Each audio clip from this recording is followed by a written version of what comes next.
What is up guys, and welcome back to my channel. In this video I'm taking you to explore what Harper's Bazaar quotes as the world's best literary festival, the Galle Lit Fest. And I'm going to be showing you how it has evolved into something more than just a lit fest, and that has something to offer to everyone. It's a totally different thing. It's just as intense, but in a really different way. And I think the Lit Fest is truly stepping into its space of being a melting point for all of these diverse individuals. This is not very common with Lit Fest, that you are sailing into the sunset. I always thought that the Galle Literary Fest was only about books and authors, but this event really shows me that there's more to it than what meets the eye.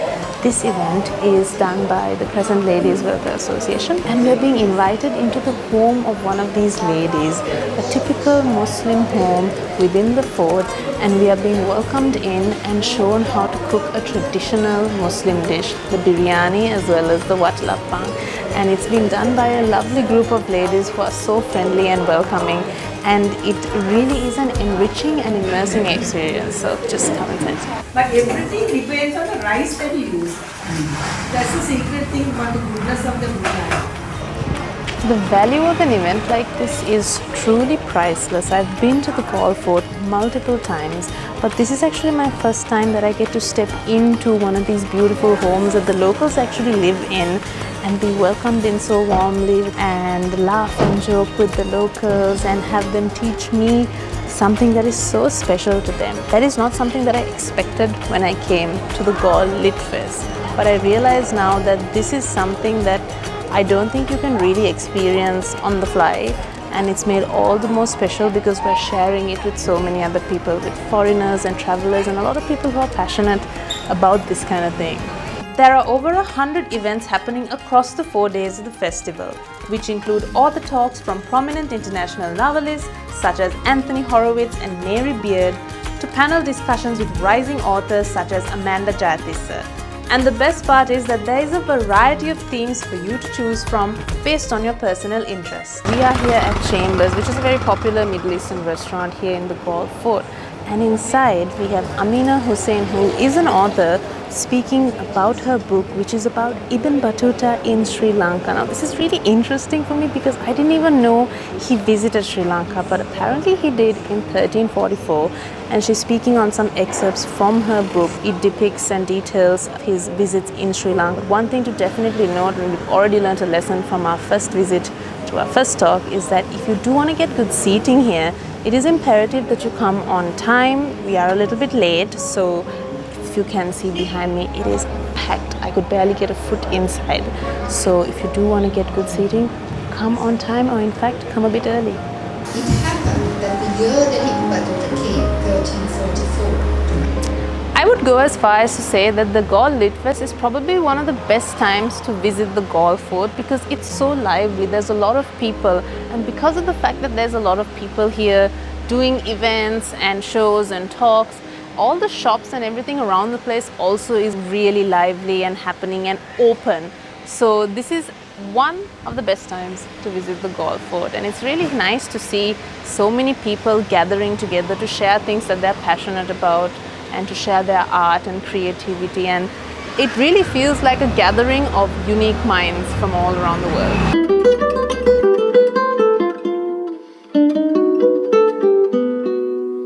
So for our third event, we are here at the lovely Thambili House Boutique Hotel here in the Galle Fort. This is actually where we are staying and spending our 4 days at the Lit Fest, and it is also one of the places where the authors are hosting an intimate gathering. So today's author is Moni Mohsin, and these are very small, intimate gatherings, so you do have to book your tickets for it. But this is one of those experiences where if you really love an author, you get to sit down, enjoy a wonderful meal with, and really have intimate conversations. We're about to head in there and order our food, sit down and have some good conversations.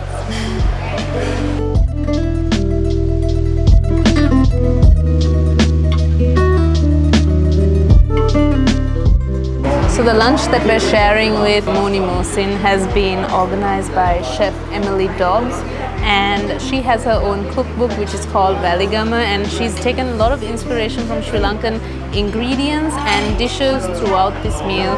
She's creating a very nice fusion menu for us. So right now I think this is the main dish. We're having an egg hopper with a white fish curry. These fries on the side are most definitely inspired by alatel dala, or fried spicy potato, which is a dish that we have with rice and curry very often, paired with some wine and of course some lovely company and conversation, which is a really nice thing about this event as well. You get to sit at a table with strangers, enjoy a lovely meal and some great conversation. Thank you, Emily, for that wonderful menu, and it made me very curious about what's it like for you to be here and to cook for people who are here. And I mean, it's really fun. I've been coming a few years. My uncle founded it, and I mean, before I just thought festivals were music festivals and like staying in tents, and this is a totally different thing. It's just as like intense, but in like a really different way and creative way. Yeah, and right? I love how chefs and authors are combined. I've met some really interesting people over the years. Vikram Seth, Gore Vidal. Yeah. And it's always loads of fun, loads going on, and just all a bit like crazy and really nice vibes.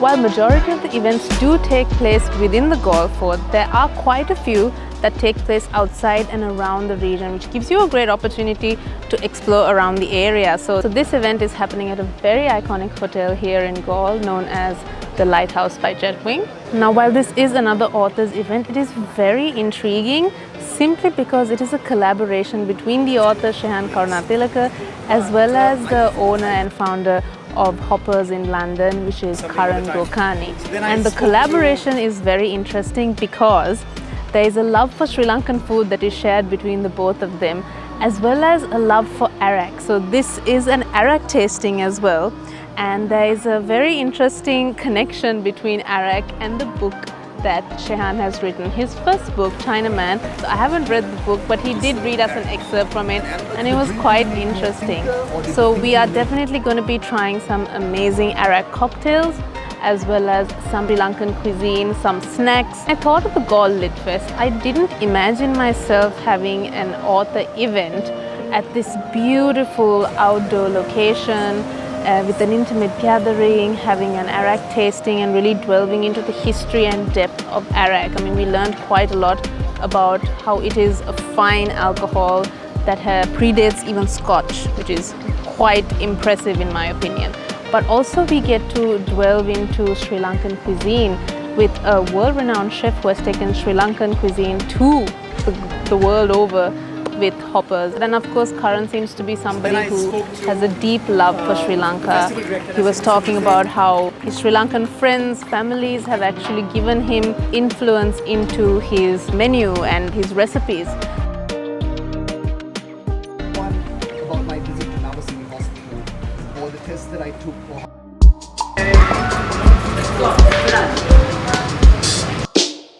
I think one of my absolute favorite things ever since I was young about the Galle Fort has been these really sweet, quirky little coffee shops all over the place. You've got a variety of them. I mean, you don't have only just the small ones, you have very fancy large ones as well. But I have a soft spot in my heart for these small ones that have been decorated so nicely with really lovely design aspects. And of course, they serve really great coffee. And there's something really nice about sitting here, watching the traffic go by, watching people go by, and just enjoying a nice iced Americano on a hot morning.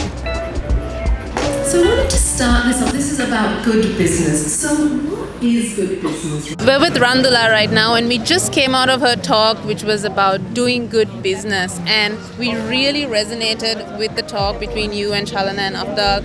And I just want to ask you, how do you feel about the fact that the Literary Fest actually gives you a platform to talk about some of these amazing topics, really important topics? It's important to have topics like this in a platform like the Literary Festival, because what the Lit Fest is a melting pot and a point of a lot of people crossing paths, coming in to connect with Sri Lanka, to connect with the culture, to understand a deeper sense of what's discussed here. And that crosses paths of many diverse people who are doing different things in life. And something like business and good business is something that's relevant to so many different people in that context. And to dive into it, and I was very happy about how the audience got engaged and responded. And very happy that this platform is opening up for topics that are very relevant to, in a global sense as well as Sri Lankan sense, to a plethora of different people who's coming here. So in that sense, I think the Lit Fest is truly stepping into its space of being a melting point for all of these diverse individuals to connect at common spaces where you're impacted in sense of economy, society and life.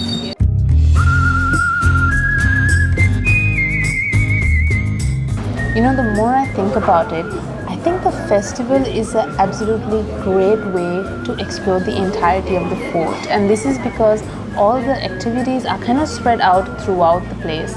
And it requires you to walk and cover a lot of ground. And that actually has led me and Shehan to explore certain nooks and crannies and lanes that we haven't actually even been down to. And we've been to the fort multiple times.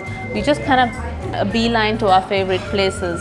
So this has been a great way for us to explore everything. We're getting a ton of steps in, and you discover so many nice coffee shops and cafes like the one we're at now, and each one has its own story. The one we're at right now is puppets, and if you can see behind me, the owners have acquired all these puppets, these Sri Lankan made puppets from Ambalangadu, which was very well known for the puppet industry back before Facebook and Netflix. This is how the villagers entertain themselves. You can see the skill that has gone into creating these puppets itself alone is very interesting for me. Each one has a different kind of face, different makeup, different features, and I'm quite impressed at just how talented the craftsmanship is. But I think what I'm trying to say here is that it's a great way to dwell very deep into the fort and learn even more about what it has to offer. We just finished the Gota Gogama screening, and it was very interesting because this is something that you usually can't view publicly, and it's available here for us to come see. It was a 1-hour documentary, and I must say that it kind of took me back to that time, and it was kind of wonderful to see how people came together and how the arts and culture were brought in to spread this message. But it's also very interesting that this is a place, the Galle Literary Fest is a place that you can show something like this to an audience, and people can gather and watch something that you can't really see in a public space. It is a place where you can have political conversations in an open-minded way. I really enjoyed that.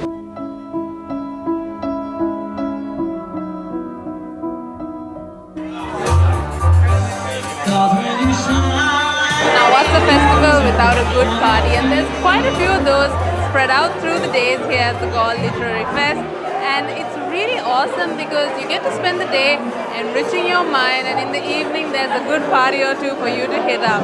But what I'm really enjoying the most during this festival is the fact that I've been meeting people I know from Colombo or some of Shehan's friends or even some of you guys at the festival. And it's nice because not only do you meet each other every other day during the 4 days that this happens, but even throughout the day you cross paths while going to other events, and it's always nice to exchange what you're learning and saying that's good, this is good, you should check this one out. And of course you can meet up in the evenings to spend some time together, have a few drinks and have a good night as well before you get ready for the next day. So it's a very wholesome event. Thank you. Champagne! For this episode, we are staying at the lovely Thambili house here within the Galle Fort by Edward's Collection. So Edward's Collection has a number of beautiful villas all around the island. This specific one has been refurbished really well, keeping the authenticity and charm that is present in a lot of these houses that have been refurbished within the Galle Fort, and I really enjoyed that. I'm a big fan of maintaining that authenticity. And on top of that, it's also a place where you get all the amenities that you could possibly want. But I think one of my favorite things that is very relevant to the Galle Literary Festival is that this is one of the properties that was hosting a number of events, author events here. They were also part of the art trail, which means there was a gallery present here at all times. It was very interesting walking out of my room every morning and seeing wonderful artwork. And as you go downstairs, it's always lively. You always feel like the festival is happening because there's people from around the fort that have come into the lobby downstairs who are conversing with each other and enjoying the artwork. You get to meet people, and there's always a sense of something's happening, and it's always exciting in the morning. If you'd like to stay at the Thambili House by Edwards Collection, do check out the link below. We just attended our first event of day 3, and there was an absolutely riveting conversation. I was on the edge of my seat the whole time.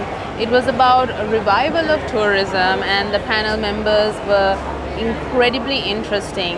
There was a lot to be taken in for regulators, policymakers, as well as tourism stakeholders on all levels. So there was a lot to be taken away from this conversation. It was a very, very good talk that a lot of people can benefit from. It also, these are the kind of conversations that really spark opportunities. So you can see behind me, the conversation just ended, but there's a lot of people here who are discussing amongst themselves.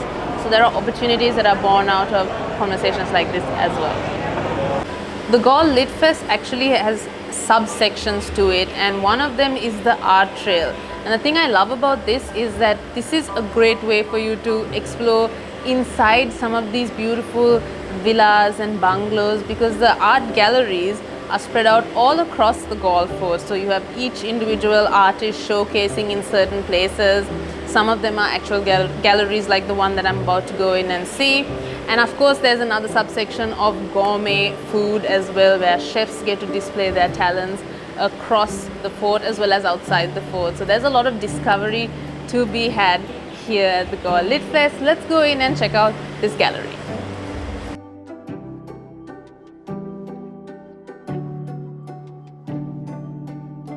One of the wonderful things about the Literary Fest is that you're walking from place to place and exploring while you're going from event to event. But with that, you have to keep in mind that there's a certain amount of time that is taken to go from place to place. So when you're booking in advance and you're selecting the activities and events you want to attend, it may be good to not be too overconfident and try to do 4 events in one day, but better to pace yourself throughout the 4 days and pick a few things that you can attend while also leisurely strolling around the fort, because I think you might feel a little too tired if you try to do too much in one day, and it's better to have 4 good days than 2 hectic days and then you're too tired to make use of the rest of the days. So I think that would be my advice after spending a few days here.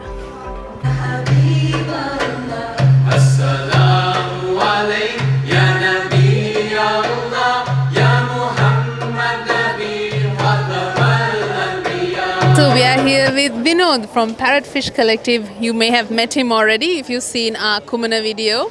What did you think of the Muslim ladies, actually the Muslim choir ensemble? I mean, it was, I really enjoyed it, I must say. I was curious about it, so it was one of the events that I thought I was, circled in that I want to go to, and it was very enjoyable. Yeah, and it's like I've always been interested in, some of that culture, especially down here, and it's nice to see them representing the festival and the people of the fort as well, because it is a Muslim community, so very nice.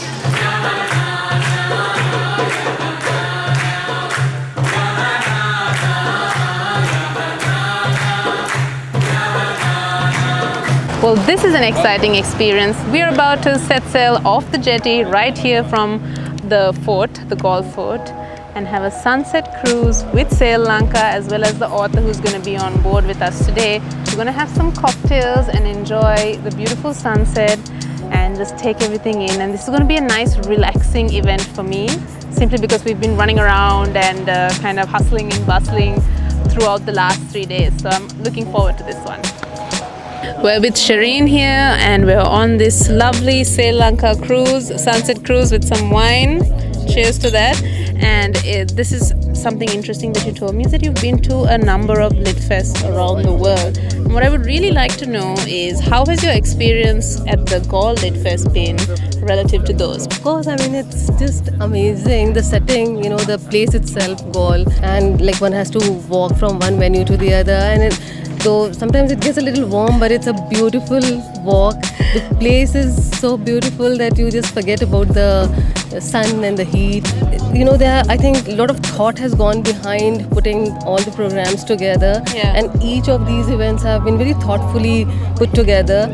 And you know, this is not very common with Lit Fest, that you are sailing into into the sunset, or you are on a catamaran and you are interacting with authors, or you are having tea and poetry, that combination. Or the Arract night. Arract night, and you know that the authors are talking about their books and relating it to liquor, or there's a dinner setting, and so there's so much that you're missing something, you're going for something, but it's fun. And I think I'll come back again for something more, whatever I missed this time maybe. You covered that beautifully, because that's exactly how I feel. I feel like I want to clone myself so that I can go to multiple events at the same time, because they're all very interesting. One of the most amazing things about the Galle Literary Fest is the Galle Fort. I think it adds a wonderful, unique aspect to it that a lot of other literary fests don't have. And today we're about to explore the unique heritage of the Galle Fort with none other than Channa Daaswatte. And this is a tour that's organized by the Galle Heritage Foundation, and I am very excited because Channa is someone who has a lovely way of storytelling and bringing in these interesting aspects and painting a picture for you. If you haven't seen Jeffrey Bawa and Lunuganga video where he does exactly that, do check it out. But for now, let's go see what he has to tell us about the Galle Fort. For whatever reason, Ibn Battuta goes to Kampala. He talks about, you know, it's incredible how close the description is to what the city is even now. And then he visits Adam's Peak, where the Muslim belief is that there are 2 feet of Father Adam. One is in Mecca and the other is on Adam's Peak. And it is everyone's duty to visit those footprints of Father Adam. And they visit Adam's Peak, and he comes down to Colombo and eventually takes off from the port of Galle. So Galle is already a thriving business center. I think one of the things that the tour with Channa has made very apparent to me is that the fort is a great symbol of Sri Lanka's colonial past as well as its pre-colonial past. Because when you look at the fort, what you realize is that there's a little bit of each culture and its architecture left behind, the influences, starting off with the Portuguese and with the entire structure of the fort, then going on to the Dutch, where you see a little bit more of their influence on the buildings within the fort, leading into the time of the British, which also had a heavy influence. And you have this amalgamation of all the cultures, yet what Channa was saying is within these homes may look Dutch on the outside with certain features, but within the home it still has a very Sri Lankan style of architecture with the way it's been chosen to be built. So it's a truly remarkable ode to what it means to be Sri Lankan in modern times as well. An amalgamation or a melting pot of its history of being in this central area, in this Silk Route, and even some aspects of it in pre-colonial times. Like, I mean, if you look at the mosque that he showed us, it's been built in a Southern European style, but it still has an ode to its Islamic culture through the Persian pillars as well as the moon symbolism on the top, and built with the purpose of being a worship center for the Islamic community at the time. It was a very central harbor and part of a big trade route, which meant you had access to get tiles brought in from South India. You had all the influences from all the foreign nationals who were coming in and out of the country. It was a very cosmopolitan and multicultural place because of its history. And I think that's what Sri Lanka is today as well. And that's what really makes Sri Lanka very unique, its ability to hold on to its identity while also embracing all the other influences that have been a part of it for the past 2,500 years. So it gives me a great sense of pride to walk around the fort and see the fort has been able to collect all of that, but also maintain its individual identity. All of this really just boils down to creating this incredibly unique place in the world to to have a literary festival. And I'm not just saying this because I'm Sri Lankan. I truly believe, after speaking to people who've been to literary festivals in other parts of the world as well, that this truly is it's a unique place for people who are interested in literature, culture and history to also be in and explore while enriching your mind as well. So honestly, I've had the best time here, and I, being Sri Lankan and having visited the fort multiple times before, have learned a lot more about it because of this festival, because of tours that are organized by wonderful, incredible architects in the industry like Channa. So this has been a fantastic experience for me. I urge you guys to come check out the Galle Lit Fest next year. I am 100% certain that you will not regret it, and I hope you enjoyed this video. I hope I piqued your interest in coming to the Lit Fest, and I will see you guys in the next one. Bye!